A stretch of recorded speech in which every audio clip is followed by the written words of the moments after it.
Permíteme decir que es un honor estar aquí esta noche, pero permíteme contarte un poco del trasfondo. El doctor Gaines me contactó hace un tiempo y me invitó a predicar en su iglesia en Gardendale más adelante este verano. Y después de que esa invitación se extendiera de manera tentativa, dijo: necesito investigarte. Primero, ¿qué haces el 19 de junio?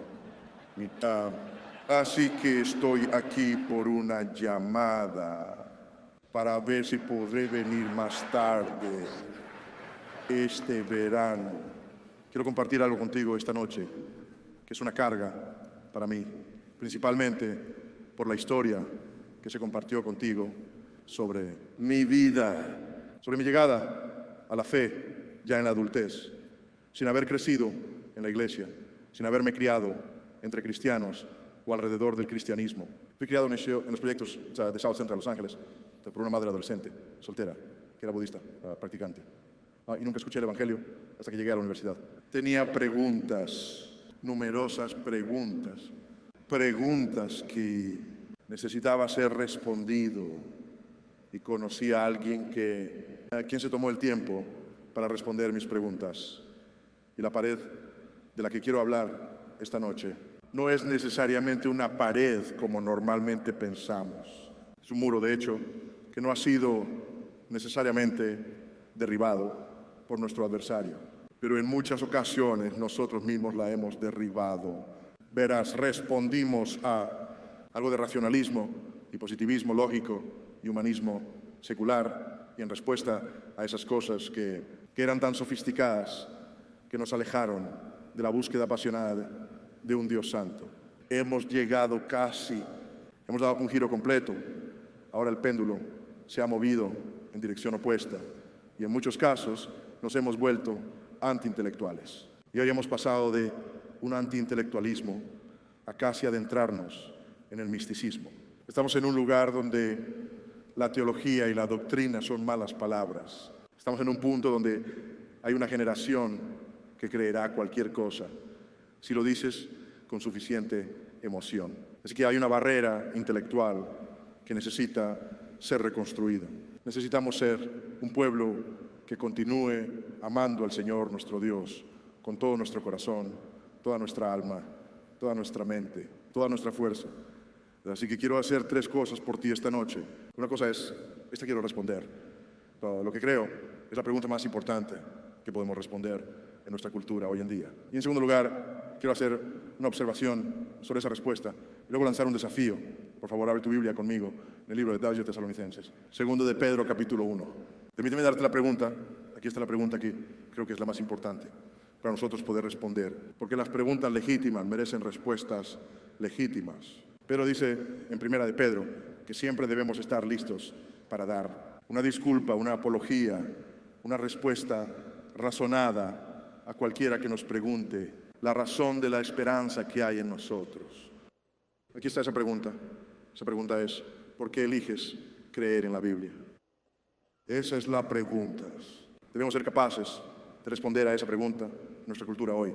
Es una pregunta legítima que merece una respuesta legítima. Pero ves, debido al antiintelectualismo, escuchamos esa pregunta y usualmente responderemos algo como: bueno, creo en la Biblia porque me criaron así.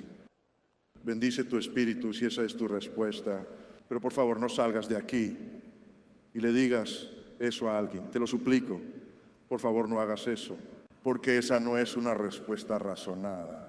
Decir que te criaron así simplemente no es suficiente. O a veces porque vivimos en esta cultura del experiencialismo, a veces por este posmodernismo. En una cultura donde lo que es verdad para ti no necesariamente es verdad para mí, y la experiencia es lo más importante. Hay otra respuesta. Estamos acostumbrados a pensar que es una gran respuesta a la pregunta. Y algo así. Como esto, ¿por qué eliges creer en la Biblia? Bueno, elijo creer en la Biblia porque lo intenté y funcionó. Funcionó para mí. Decimos eso y luego retrocedemos un par de pasos, ya sabes. Como dejando que la respuesta se asiente allí. Como que realmente acabamos de hacer algo. Lo que hiciste fue abrir un hueco lógico, lo suficientemente grande como para que pase un camión Mack. Eso es lo que hiciste. Porque si tu única respuesta es que crees en ella porque la probaste y te funcionó, ¿qué pasa con aquella persona que que solía ser alcohólica hace 10 años. Fui a una reunión de Alcohólicos Anónimos. Le dijeron que necesitaba un poder superior. No pudo encontrar un poder superior. Había una ardilla que venía fuera de su ventana todas las mañanas. Y decidió que esa ardilla, el mundo iba a ser su poder superior. No había tomado una copa en 10 años. Adivina qué, probó con la ardilla y la ardilla no lo mordió. La ardilla trabajaba para él. Según tu lógica, su ardilla tiene tanta autoridad como tu Biblia. En palabras de Reyes Philbin, esa es tu respuesta final. Espero que no lo sea. Permíteme darte una respuesta a esa pregunta. Eso creo que es mejor que...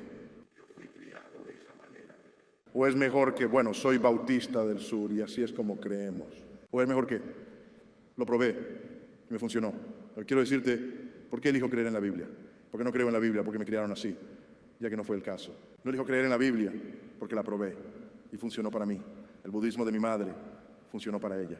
Por eso era budista. Necesito algo más que simplemente porque funciona. Aquí está la respuesta, te la doy y te la explico. Elijo creer en la Biblia porque es una colección confiable de documentos históricos, escrito por testigos oculares durante la vida de otros testigos oculares. Nos relatan eventos sobrenaturales que sucedieron en cumplimiento de profecías específicas y afirman que sus escritos son de origen divino en lugar de humano. Se lee.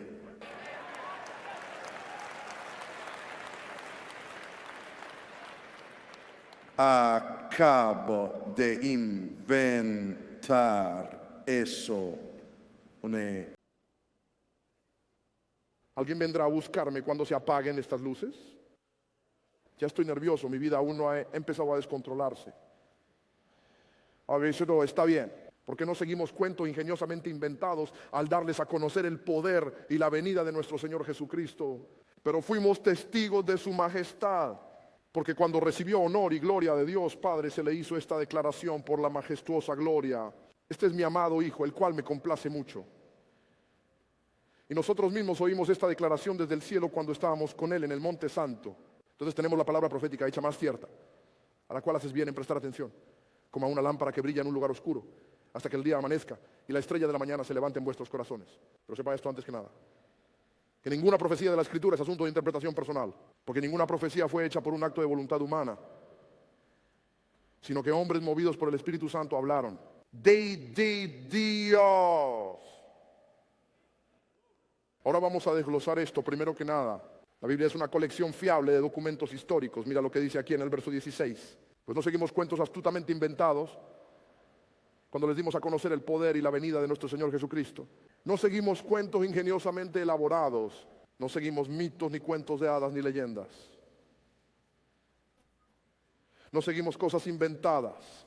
Lucas lo expresa así en su prólogo. En la medida en que muchos se han esforzado por recopilar un relato de los hechos logrados entre nosotros, tal como nos fueron transmitidos por aquellos que fueron testigos presenciales y servidores de la palabra desde antes, me pareció apropiado, después de haber investigado todo cuidadosamente desde el principio, escribirlo para ti en orden consecutivo. Muy excelente, Teófilo, para que pudieras creer en Dios por fe ciega.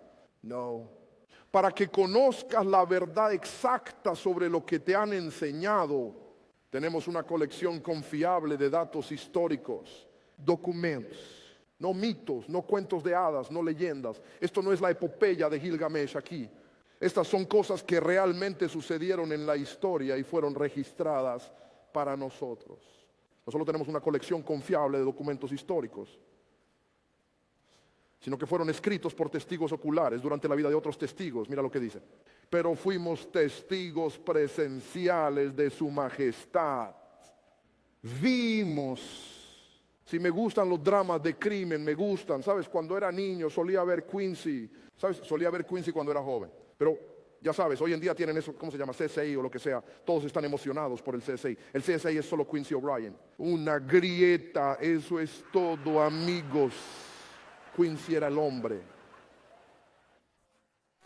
Quiero decir, él resolvía esas cosas, ya sabes. ¿Sabes lo que arruinaría un episodio de Quincy o CSI? O cualquier otra cosa que quisieras ver si al principio tienes testimonio de testigos presenciales que lo corroboren. Entonces no tienes ningún misterio. Eso es lo que tenemos cuando leemos la Biblia. Testimonio presencial corroborante. Gire a la derecha si quiere. Y mira lo que Juan dice en el suyo. Mira lo que dice Juan, lo que fue desde el principio, lo que hemos oído, lo que hemos visto con nuestros ojos, lo que hemos contemplado y tocado con nuestras manos sobre la palabra de vida. Mira el versículo 2. La vida fue manifestada y nosotros hemos visto y testificado y proclamado a ustedes la vida eterna que estaba con el Padre y se nos manifestó. Versículo 3, lo que hemos visto y oído proclamamos también a ustedes. Testigos presenciales, un conjunto fiable de documentos históricos escritos por testigos presenciales, pero también dije durante la vida de otros testigos presenciales. Y Primera de Corintios capítulo 15, Pablo dice que Jesús resucitó después de su resurrección. Se les apareció a Pedro, a los 12. Luego se les apareció a todos los discípulos a la vez. Luego se apareció a más de 500 hermanos al mismo tiempo. Y él dice estas palabras, de los cuales permanecen hasta ahora. Cuando haces las cuentas te das cuenta de que cuando se escribió la primera carta a los Corintios había al menos 300 testigos oculares. La resurrección de Jesucristo, quienes aún estaban vivos en ese entonces. Oh, te escucho. Ustedes son personas bien educadas. ¿Has escuchado los argumentos? Sí, hermano, entiendo eso, pero mira lo que pasó. Hubo personas que vinieron y manipularon la Biblia y se ha traducido tantas veces y ha cambiado tantas veces. Y cuando hablo con estudiantes universitarios, a veces me cuentan sobre este mito, estos monjes demasiado entusiastas que salió y cambió la Biblia para que las cosas coincidieran, para que parece que tenemos documentos más antiguos de lo que realmente tenemos. Y de hecho creo que realmente me están diciendo algo cuando nos lo dicen. Ya sabes, no tenemos ninguno de los originales. Como si se supone que debo temblar de miedo al escuchar eso. Escúchame, si monjes demasiado entusiastas quisieran cambiar la Biblia, puedo explicarte lo que habrían tenido que hacer. 3 niveles de conspiración. Primer nivel, tendrían que haber tenido una conspiración de manuscritos. Cuando hablamos solo del Nuevo Testamento, hay más de 6,000 manuscritos o partes de manuscritos para el propio Nuevo Testamento. Ahora, eso puede no parecer mucho, pero puedo compararlo con un par de cosas.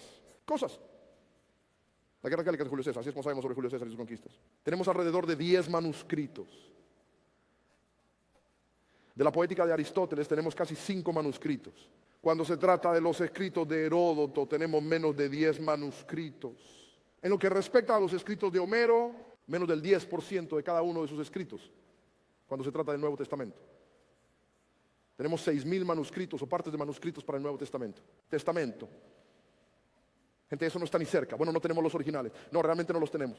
¿Adivina qué? Podemos retroceder hasta antes del año 120 después de Cristo con algunas de las copias que tenemos. Cuando se trata de las guerras gálicas de Julio César, lo más temprano que podemos obtener fue escrito 900 años después del original. Ya sabes, pero nadie está derribando las paredes en la universidad porque estén leyendo a César. Cuando se trata de Aristóteles, lo primero que podemos encontrar fue escrito 1400 años después del original. Pero cuando se trata del Nuevo Testamento, podemos tener en nuestras manos documentos escritos a pocas décadas del original. Así que si estos monjes demasiado entusiastas quieren para arreglar la Biblia, lo que tendrían que hacer es encontrar más de 6,000 manuscritos. Cambia todos ellos, no muestres su incapacidad. Trabaja, devuélvelos todos a donde los robaron y nunca le digas a nadie lo que hicieron. Eso es solo el nivel 1. Aquí está el nivel número 2. Jesús dijo ir y hacer discípulos de diezmar cada grupo de personas. Lo curioso de los grupos de personas es que tienden a hablar diferentes idiomas. Así que en los primeros siglos tenemos la Biblia traducida al siriaco, copto y latín. Así que ahora estos monjes demasiado entusiastas tienen que encontrar 6,000 manuscritos griegos. Cambia esos, modifícalos, no muestres tus trabajos de tinta. Devuélvelos, ve a buscar todas las traducciones siriacas, coptas y latinas de esos manuscritos griegos. Guiones, cámbialos para que coincidan con las mentiras que dijiste en otro idioma y devuélvelos de donde los robaste. Y eso es solo el nivel número 2. Ahora tienes el nivel número 3. Los padres de la iglesia primitiva tenían esta terrible costumbre de escribir comentarios sobre el Nuevo Testamento. Tanto es así que Bruce Metzger argumenta: si todo lo que tuviéramos del Nuevo Testamento fueran las citas y menciones de los padres de la iglesia primitiva, podríamos reproducir más del 95% del Nuevo Testamento solo de sus escritos. Así que ahora estos monjes excesivamente celosos tienen que encontrar 6,000 manuscritos y fragmentos de manuscritos. Róbalos, cámbialos, no muestres tus trabajos de tinta. Devuélvelos sin que nadie se entere. Tienen que encontrar traducciones en siríaco, copto y latín. Cámbialos para que coincidan con las mentiras que ellos dijeron en los 6,000 manuscritos. Devuelve eso de donde los robaron y luego encuentra todos los escritos de todos. Todos los padres de la iglesia primitiva Cambien esos para que coincidan con las mentiras que contaron hace 2 capas. Consigan esos. Devuélvelo. Nunca le digas a nadie lo que hicieron y nunca ser atrapado. Si ayudará, si crees eso. Pasando Dios. Tenemos una colección confiable de documentos históricos escritos por testigos oculares durante la vida de otros testigos. Hasta ahora solo teníamos un buen libro de historia, pero ahora se pone bueno, nos informan sobre eventos sobrenaturales. Miren lo que dice aquí, versículo 17. Porque cuando recibió honor y gloria de Dios Padre, se le hizo esta declaración por la majestuosa gloria: este es mi Hijo amado, con quien estoy muy complacido. Y nosotros mismos escuchamos esta declaración hecha desde el cielo cuando estábamos con Él en el Monte Santo. Ahora tenemos el monte de la transfiguración. Ahora tenemos eventos sobrenaturales. No eventos superhumanos, tenemos eventos sobrenaturales. Cosas que no puedes hacer lo suficientemente bien. No estamos hablando de curaciones psicosomáticas. Estamos hablando de una mujer con flujo de sangre que es sanada al instante. Anteriormente escuchamos sobre el hombre con la mano marchita, sanado al instante. Hombres que nacieron ciegos, muerte desde el nacimiento. Mudos de nacimiento, hombres que nacieron cojos, sanados al instante. Uno de mis favoritos.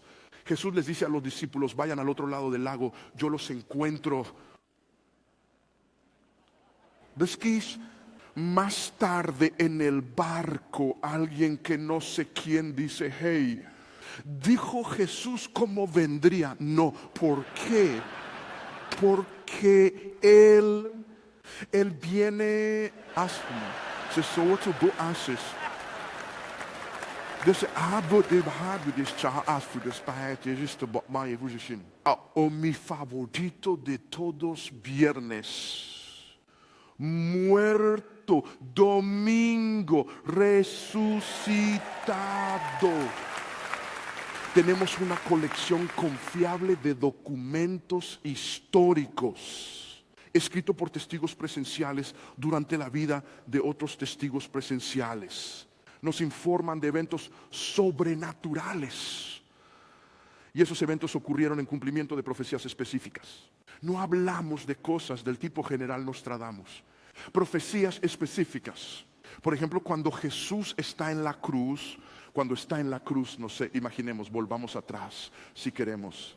Volvamos al primer siglo y somos personas judías y probablemente hablamos sobre nuestro Antiguo Testamento. Tal vez usemos el arameo cuando nos hablamos unos a otros. Y quiero que abran su Biblia, por ejemplo, al Salmo número 22. ¿A dónde vamos aquí por un momento? Si quisiera que hicieras eso, no podría decirte que abrieras el Salmo número 22. Porque solo hemos tenido capítulos y versículos durante unos pocos cientos de años.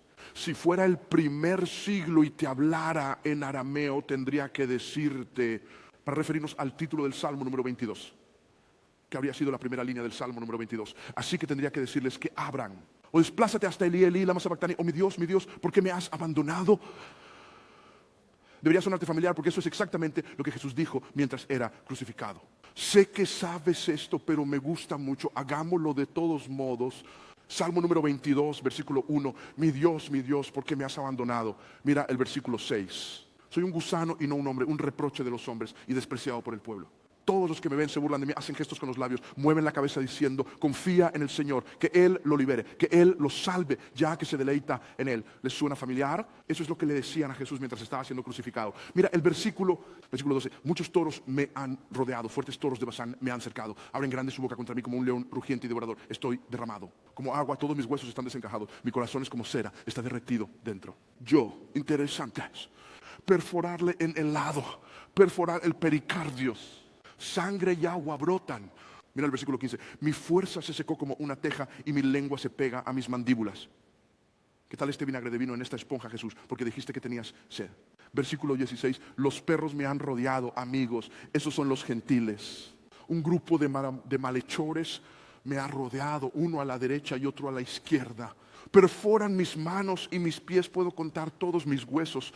¿Por qué? Porque nadie tuvo que romperte las piernas para acelerar tu muerte. Repartieron entre ellos mis vestimentas y sobre mi ropa echaron suertes. Amigos, eso fue escrito 1000 años antes que Jesús naciera. Fue escrito por un hombre que nunca vio una crucifixión en su vida, porque la crucifixión aún no había sido inventada. Por eso Pedro puede decir en nuestro pasaje, versículo 19, así que tenemos la palabra profética hecha más segura. Tenemos una colección confiable, documentos históricos escritos por testigos oculares durante la vida de otros testigos oculares.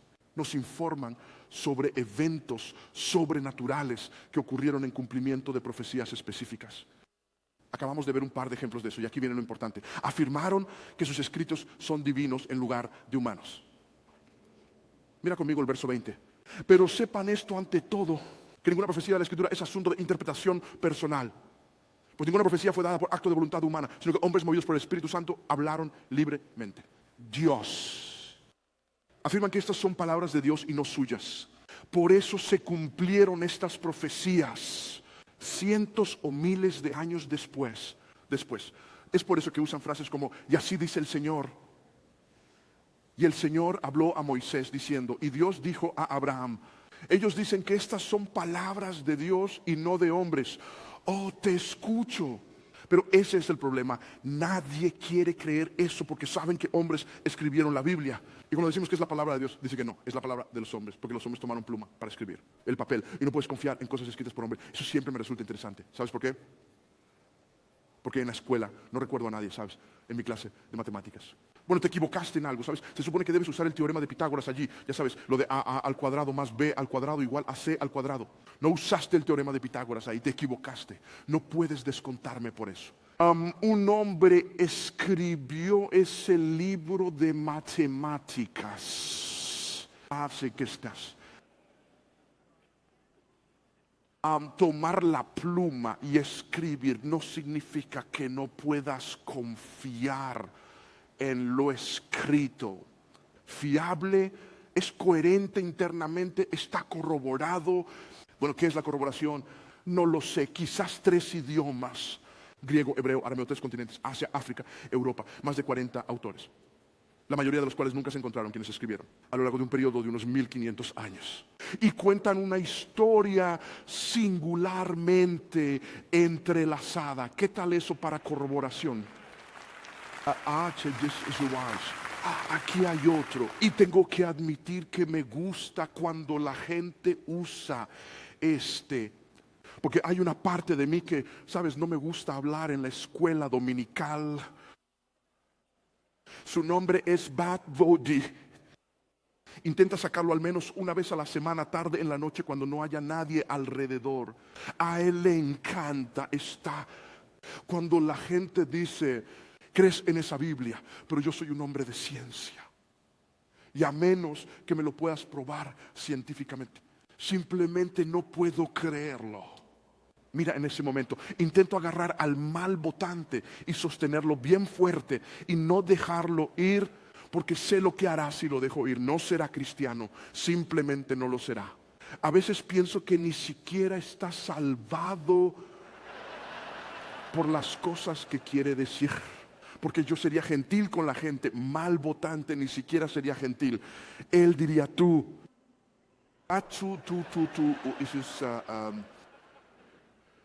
Incluso míralo, y él dice algo así, escucha, ni siquiera mereces permanecer en pero voy a dejarte seguir en la discusión porque me va a gustar lo que está por pasarte. Tú, porque intelectualmente estoy a punto de ganarte como a una cabra atada.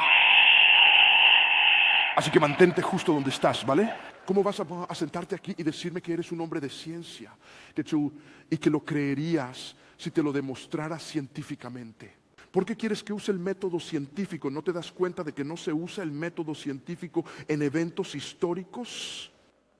Eso demuestra que ni siquiera mereces estar en la discusión. Aquí tienes el método científico. Para usar el método científico, algo tiene que ser observable, medible y repetible. Gente, no pueden usar el método científico para probar que George Washington fue nuestro primer presidente. ¿Por qué? Porque su presidencia no es observable, medible ni repetible. ¿Ves? Se equivocaron y me dejaron ir a la escuela.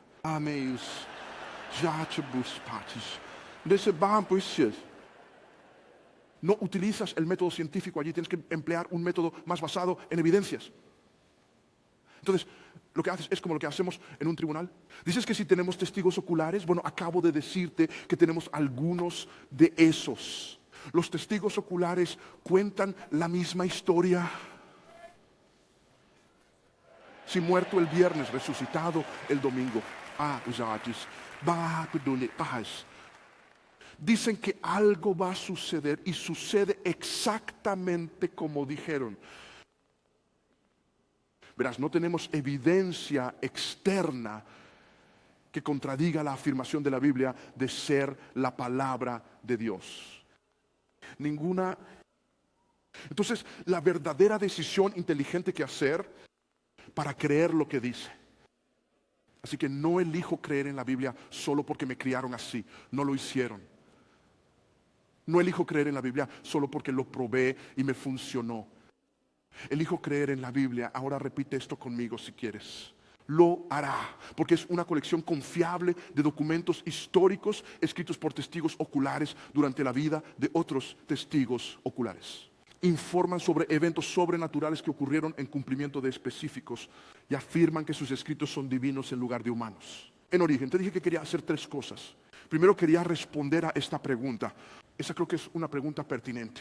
En nuestra cultura debemos poder responder. Es una pregunta legítima que merece una respuesta legítima. Además te dije que quería hacer una observación. Pastores presentes, escúchenme. Acabo de compartir un sermón expositivo. Prediqué el texto en su contexto.